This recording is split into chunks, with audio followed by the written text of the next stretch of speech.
এই ঢাকার শহরে বেরিয়ে বললাম সন্ধ্যার সময় দেখি কি কি খাওয়া যায়। আর যা যা খেয়েছি সবগুলো থাকতেছে আমাদের এই ভিডিওটি। তো ভিডিওটি স্কিপ না করে দেখতে থাকুন কি কি খেলাম আমরা। হ্যালো ফ্রেন্ডস, আশা করি সবাই ভালো আছেন। তো আমি ভালো আছি। তো আজকে সন্ধ্যার দিক বেরিয়ে বললাম আমাদের ভাইকে নিয়ে। আর এখানে আমরা ছিলাম গেটের বাইরে, তাই আমরা সামনের দিকে গেলাম। তো সামনে দেখতে না দেখতে দেখলাম আনারস, তাই একটা আনারস দেখে সুন্দর ভালো করে নিলাম। আর আনারস আমার কাছে ভালো লাগে, আপনাদের কাছে কেমন লাগে অবশ্যই কমেন্টে জানাবেন। আর আনারসটি কাটতেছিল ভাই, আর কাটার শেষে প্রায় মাখাবে। ভাই আনারসটি কাটতেছিল আর কাটা প্রায় শেষের পথে ছিল, আর ভালো সুন্দর করে কাটছিল। ফাইনালি আনারস কাটা শেষ, আর একটু কাসুন্দি দিল, কিছু লবণ দিল। এইভাবে আনারস মাখায় খাই, ভালো করে ঝাঁকুনি দিল। ঝাঁকুনি দেওয়ার পর এখন আমাদের পলিথিনে দেবে। আনারসটি পলিথিনে দিল আমাদের। আনারসটি আমরা খালাম, খেয়ে দেখলাম খুব মিষ্টি ছিল।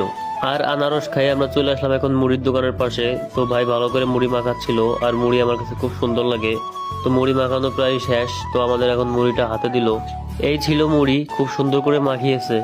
আর আমরা মুড়িগুলো খুব সুন্দর করে খেলাম, আর ভালো টেস্ট হয়েছে। তো কখনো আপনারা যদি খান তাহলে আপনারা এই ঢাকায় এখানে চলে আসবেন। আর মুড়িগুলো খুব সুন্দর লাগছে, দেখতেও লাগছে খুব সুন্দর, আর ভালো লাগছে আমার কাছে। তো মুড়ি খাওয়া শেষ হয়ে গেছে আমাদের, তাই আমরা চলে আসলাম কাচ্চির দোকানে কাচ্চি নিতে। আর আমাদের ভাইগুলো খুব ভালো ছিল, কাচ্চি সুন্দর করে আমাদের ভালো রোস্ট দিছে। ভিডিওটি ভালো লাগলে চ্যানেলটি সাবস্ক্রাইব করে রাখবেন।